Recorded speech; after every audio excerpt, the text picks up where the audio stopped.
Y si tu ojo te induce a pecar, sácatelo. Más te vale entrar tuerto en el reino de Dios que ser echado con los dos ojos a la hiena, donde el gusano no muere y el fuego no se apaga. Palabra del Señor. Gloria a ti, Señor Jesús.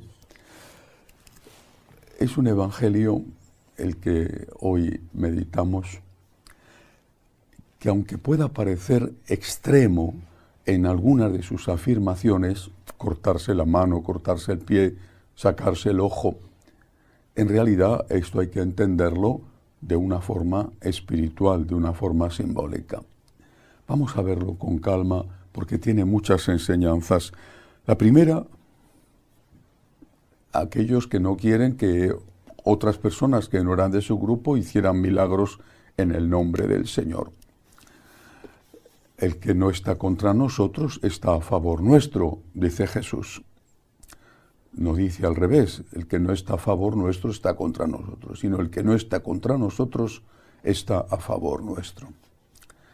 ¿Qué podríamos interpretar de esto? Quizá lo que la Iglesia enseña, que hay muchas personas de buena voluntad que no están en la Iglesia católica, incluso que están en el ateísmo.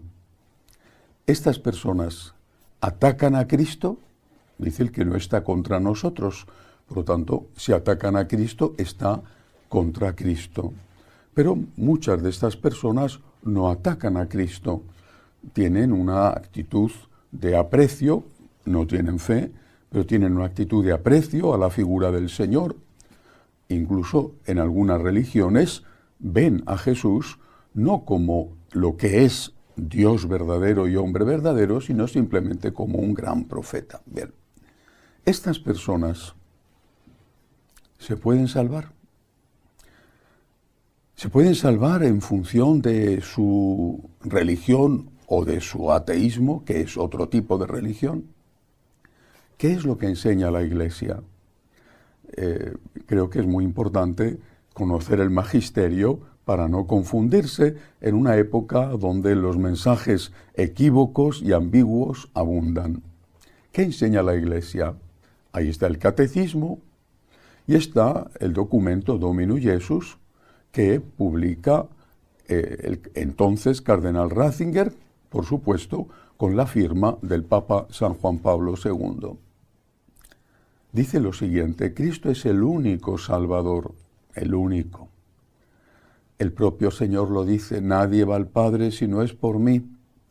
Cristo es el único Salvador de la humanidad. Ahora bien, y estos que no odian a Cristo, pero que no son cristianos, ¿se pueden salvar? Y dice la Dominus Jesus: se podrán salvar por los méritos de Cristo y no por los méritos o la actuación o lo que les lleve a hacer su propia religión. Es decir, la Iglesia deja a Dios que haga de Dios. Lo mismo que pasa en el Evangelio de hoy. Déjale a Dios que haga de Dios. Es decir, es Dios el que puede juzgar. Es Dios el que puede juzgar a la persona. Es Dios el que sabe lo que hay en el interior de esa persona. Déjale a Dios que haga de Dios. La persona, católico o no católico, solo la puede juzgar Dios. Otra cosa distinta son los actos de la persona o la ideología de la persona o la creencia de esa persona. Eso es otra cuestión. Aquí la pregunta es si una persona que no es cristiana, que no es católica, se puede salvar. Si se salva es por la misericordia de Dios, pero en función de los méritos de Cristo y no de lo que le lleva a hacer su propia religión, porque su propia religión o su ateísmo, repito que es otra religión, su propia religión no le conduce a la salvación, dado que no es una religión que tiene la plenitud de la verdad. Y si tiene errores mezclados con verdades, difícilmente puede conducirte a la salvación. Si tú tomas agua, te hace bien. Si tomas agua añadida con otra cosa, con un veneno, por ejemplo, es agua, sí, pero tiene un añadido. Eso ya no te hace bien, te puede matar. Primera cuestión, por lo tanto, dejemos a Dios que haga de Dios en el juicio personal. Es el Señor el que dice, no juzguéis y no seréis juzgados. Dejemos a Dios que haga de Dios. Lo que sí que podemos decir, lo que enseña la Iglesia, y esto es doctrina, no es opinión, lo que enseña la Iglesia es que si alguien de fuera de la Iglesia se salvara, que está por ver, sería por los méritos de la sangre derramada de Cristo y no por seguir su propia religión, que no es un camino de salvación, porque aun teniendo verdades, también tiene cosas que son falsas y no le pueden conducir a la persona a la salvación.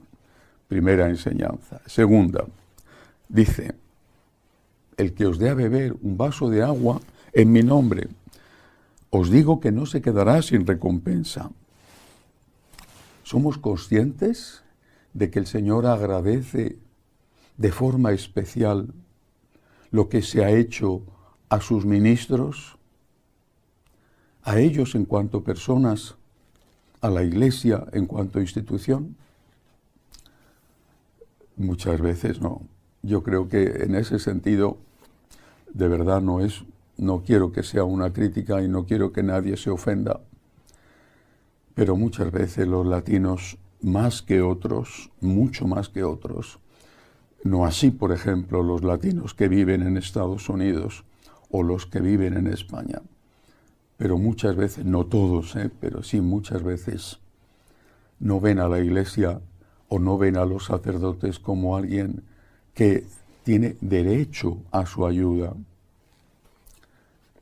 Si tú vas a un psicólogo que atiende el tiempo que sea la consulta y te cobra, ¿es normal?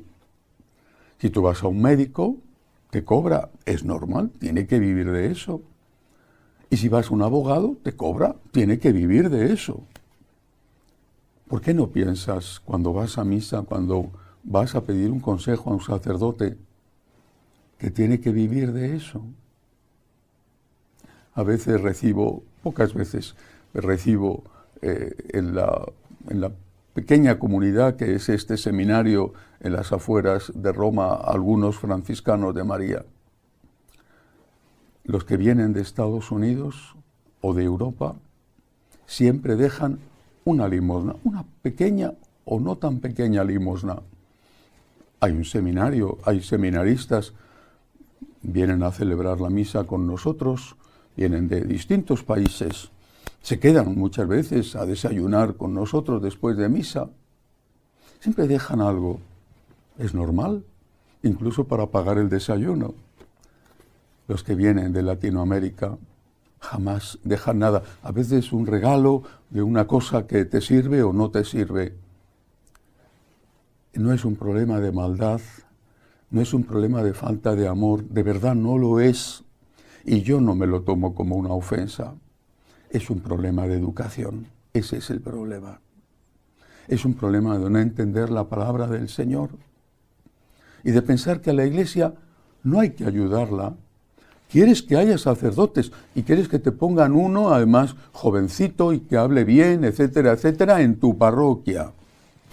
Pero no ayudas al seminario, no ayudas a la Iglesia, reclamas, exiges, a veces incluso con violencia, pero no ayudas. En España tenemos un refrán, en España hay muchos refranes, manos que no dais, ¿qué esperáis? Si nosotros no somos capaces de cuidar a lo nuestro, ¿qué derecho tenemos de quejarnos cuando eso ya no esté? Y sigue el Evangelio de hoy, dice: el que escandalice a uno de estos pequeñuelos que creen, más le valdría que le encajasen en el cuello una piedra de molino y lo echasen al mar. Es evidente que se refiere el Señor a los abusos de pederastia, que entonces seguramente eran muy pocos. Por desgracia, ha sido algo presente, porque somos seres humanos, en la Iglesia, entre sacerdotes especialmente, pero después del Concilio Vaticano II, con lo que se llamó la liberación sexual, que infectó también a la Iglesia, con esa liberación que algunos experimentaron, que en realidad era una esclavitud, con ese pensar que el pecado ya no existía y que se podía hacer lo que cada uno quisiera, pues aumentaron notablemente los abusos sexuales a menores. Ahí están los datos para comprobarlo. Eso no significa que no existieran antes. Por desgracia han existido posiblemente siempre. Pero después, en esa época, inmediatamente después de 20, 30 años, aumentaron. Estamos pagando las consecuencias. Todavía hoy suceden, por desgracia, en un número mucho menor. Pero ¿se refiere el Señor solo a esto? Cuando la Iglesia estaba debatiendo, el Papa convocó a todos los presidentes de las conferencias episcopales del mundo en el Vaticano para tener una reunión y ver cómo afrontar el terrible crimen de la pederastia en el clero. El entonces todavía vivo Papa emérito Benedicto XVI dirigió una carta a esa asamblea. Después de la asamblea, la carta se hizo pública. Y en esa carta, el Papa Benedicto, el Papa emérito, les decía: ustedes son obispos, tienen que cuidar de la integridad de los niños que les son confiados, de la integridad física para que no sufran abusos de ningún tipo. No solo hay abusos sexuales, pero tienen ustedes que cuidar también de una forma especial de su alma, porque hay otro tipo de abuso, el abuso y la contaminación de la ideología, de la enseñanza que no es católica. Recuerdo hace años una mamá en la parroquia de Madrid que llevaba a sus hijos al colegio de una importantísima orden religiosa y que un día vino y me consultó preocupada qué tenía que hacer, porque su niño, después de salir de la clase de religión, al llegar a casa, la clase de religión dada por un religioso, le dijo: mamá, tal religioso nos ha dicho que el infierno no existe. Me pregunta la mamá: ¿qué tengo que hacer? Le contesté: ¿cuál es la fe de la Iglesia? Ahí está el catecismo. Ningún religioso, sacerdote, obispo o quien sea puede decir el catecismo miente, porque de esa forma, de manera inmediata, se sitúa él mismo fuera de la Iglesia. Eso también es contaminación, eso también es abuso de menores. Y decía el Papa emérito Benedicto: y hay que incluir dentro del grupo de los menores también a los adultos que no tienen formación. Esos adultos van a misa y aceptan que lo que el sacerdote les dice es la verdad, porque están en una misa católica. Si tú vas al médico, vas porque confías en el doctor. Y si el doctor te dice: tiene usted que tomar esta medicina, tiene usted que hacer esta terapia, tú te fías. Quizá, por prudencia, tomas una segunda opinión de otro médico si lo que te manda te parece extraño, muy agresivo. Pero tú te fías de ese doctor y tú vas a misa y el sacerdote te enseña en la homilía una cosa que no es la que la Iglesia enseña. Es una trampa, es un abuso de menores. No solo porque quizá haya niños también en la Iglesia, sino porque los adultos son, lo decía el Papa Benedicto, son menores en lo que hace referencia a su formación. Ahí hay un letrero que dice Iglesia de San o de Santa, Iglesia Católica. Y el cura está enseñando un mensaje que es el contrario al que da la Iglesia Católica. Eso es abuso de menores. Debemos de tener mucho cuidado. Y cuando algo no nos suene bien, al menos buscar una segunda opinión. Por último, si tu mano te hace caer, córtatela. ¿Qué significa? Significa que seas prudente, que tengas en cuenta también tu propio historial y que tengas en cuenta que el que evita la tentación evita el pecado. Si tú sabes que en esas circunstancias es más propicio para ti cometer un pecado, intenta evitar las circunstancias, porque de lo contrario es más fácil que cometas ese pecado. Dios es nuestro Salvador. Solo Dios es nuestro Salvador. Y por lo tanto, solo Dios, nuestro Salvador, es nuestro Maestro. Autoridad, qué poder. Es una cuestión importantísima a la hora de definir no solamente la divinidad de Cristo, sino el concepto que Él tenía de su propia divinidad. Es decir, que el conocimiento, mejor dicho, que Él tenía de su propia divinidad. El mundo judío era y sigue siendo un mundo profundamente arraigado en la tradición. Se debatía siempre sobre eso, pero la tradición era la que mandaba. La tradición, naturalmente, que se desprendía de la palabra escrita, que antes de ser escrita había sido a su vez tradición. En el libro del Génesis no se dice que cuando Dios crea a Adán y a Eva, crea a un tercer personaje que se dedica a escribir la relación entre Adán y Eva, la caída con el pecado y la respuesta de Dios. Eso es tradición que después, aproximadamente en tiempos del rey David, no se sabe con exactitud, se transforma en texto escrito. Es tan importante la tradición que nadie se atreve a tocarla, salvo que tenga una autoridad que viene de Dios. Pero nunca esa autoridad que viene de Dios va en contra de lo anterior. Evoluciona, por ejemplo, en el caso de la poligamia, va evolucionando, pero siempre se mantiene con la referencia a la autoridad que venía de Dios y que estaba en la palabra. La poligamia nunca fue un mandato de Dios, sino que fue una costumbre. Nunca fue algo que está en la Escritura, que Dios dice al hombre tienes que tener muchas mujeres, sino que es algo que forma parte de una costumbre heredada de los pueblos de alrededor y que ya en el Antiguo Testamento se va purificando. Como esto, otras cosas. Jesús es inaudito, sorprendente, incluso diría escandaloso y provocador, de forma deliberada, de forma bien consciente, cada vez que Él explícitamente se pone por encima de esa autoridad previa. Muchas veces dice esta frase para indicar después una enseñanza. Habéis oído que se os dijo, pero yo os digo. Esto provoca sorpresa, escándalo, aumenta la enemistad hacia él, y esto es lo que aparece en el Evangelio de hoy. Porque le preguntan, a ver, ¿con qué autoridad tú estás diciendo? Habéis oído que se os dijo, pero yo os digo.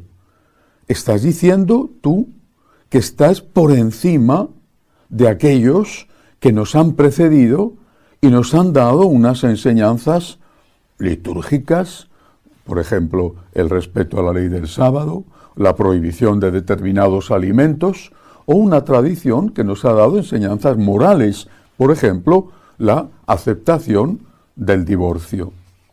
Tú te pones por encima de todos los que nos han precedido en algunas cosas, en otras no. Jesús nunca derogó los 10 mandamientos de Moisés, por ejemplo. Le preguntan, y le preguntan con razón, ¿con qué autoridad estás haciendo esto? Nuestro Señor, en el texto del Evangelio de hoy, elude la respuesta, porque dar esa respuesta hubiera sido decir abiertamente, porque yo soy el legislador, yo soy la legítima autoridad, la máxima autoridad, yo soy Dios. Inmediatamente se hubiera acabado su vida en la tierra, acusado de blasfemo e inmediatamente apedreado, por lo menos, en todo caso conducido a la muerte.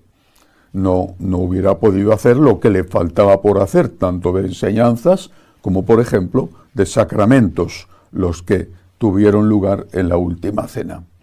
Elude la cuestión, pero la deja ahí abierta y planteada. Yo creo que esto es suficientemente importante como para, insisto, ser conscientes de que nuestro Señor sabía quién era. Sabía que Él, siendo hombre verdadero, hijo de María, presentándose como hijo del hombre, pero sabía que Él era hijo de Dios. Hijo de Dios no en el sentido con que a veces se daba o se aplicaba este término a algunas personas especiales dentro del pueblo de Israel, por ejemplo a los reyes, sino hijo de Dios en el sentido legítimo y estricto. Segunda persona de la Santísima Trinidad. Jesús sabe quién es consciente de quién es y actúa como tal. Solo una autoridad legítima puede modificar una ley anterior dada por una autoridad legítima. Jesús, que está por encima de Moisés, por ejemplo, en el caso del divorcio, cuando le reprochan que él esté en contra del divorcio, nuestro Señor dice, si Moisés os dejó hacer eso, era por la dureza de vuestros corazones. Pero yo os digo, el que se divorcia de su mujer y se casa con otra, comete adulterio contra la primera, y lo mismo si es la mujer la que se divorcia del marido y se casa con otro. El Señor sabe que está yendo en contra de una ley profundamente arraigada, una costumbre profundamente arraigada, lo mismo que en los pueblos de alrededor, hablo del caso del divorcio, sabe que está yendo en contra de eso, pero es que en este caso, no como en el de la poligamia, en este caso hay un precedente en Moisés que lo permite. Moisés nos dijo, y Jesús dice, por la dureza de vuestro corazón, pero yo os digo, Cristo es Dios. Esta es la conclusión, Cristo es Dios. No tengamos dudas sobre esto. Es la parte esencial de nuestra fe. Cristo es Dios, hombre verdadero, hijo de María. Cristo es Dios verdadero, hijo de Dios. Cristo es Dios. Sus palabras no son las palabras de un hombre solamente. Sus enseñanzas no son enseñanzas humanas. Sus mandamientos no son los mandamientos propios de una cultura, de una civilización que es siempre limitada, está restringida a una época concreta en el espacio y en el tiempo. Sus enseñanzas son las enseñanzas del Hijo de Dios. Y por eso dice, el cielo y la tierra pasarán, mis palabras no pasarán. Querer modificar las enseñanzas imprescindibles no nos salvan nuestras buenas obras. La salvación nos la ha regalado nuestro Señor Jesucristo con su sangre derramada. Pero todo regalo tiene que ser recibido por aquel para el cual va el regalo. Te pueden mandar un regalo a casa o puede llegar alguien con un regalo para ti, y si tú no abres la puerta al que te trae el regalo se queda en la puerta de tu casa. La salvación es un regalo, pero tiene que ser recibido. Y ese acto de recepción del regalo son tus buenas obras. Sin las buenas obras, el regalo de la salvación no puede llegar a ti. Es como el perdón. Una persona te perdona, pero si tú no aceptas el perdón, ese perdón no llega a ti. Tú perdonas a alguien.